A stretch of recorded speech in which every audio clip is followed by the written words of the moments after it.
Master साहब बच्चे को बड़ी जान मार के हिसाब सिखा रहे थे।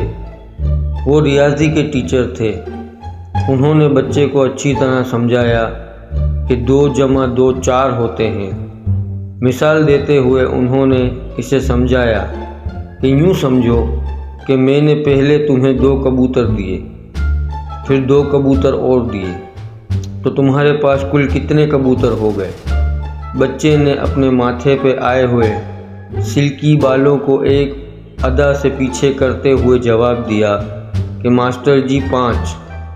मास्टर साहब ने उसे 2 पेंसिलें दी और पूछा कि ये कितनी पेंसिलें हैं। बच्चे ने जवाब दिया 2।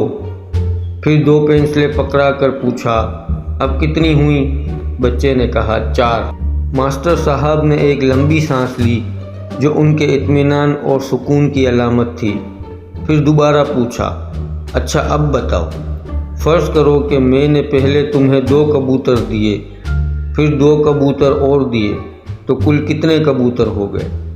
बच्चे ने फ़ौरन जवाब दिया 5। मास्टर साहब जो सवाल करने के बाद कुर्सी सीधी करके बैठने की कोशिश कर रहे थे, इतनी ज़ोर से बिदके कि कुर्सी समेत गिरते गिरते बच गए और गुस्से से बच्चे को कहा ओ अहमक, पेंसिलें 2 और 2 4 होती हैं, तो कबूतर 2 और 2 5 क्यों होते हैं।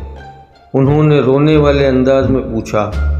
बच्चे ने मुस्कुराते हुए जवाब दिया मास्टर जी, क्योंकि एक कबूतर मेरे पास पहले ही है।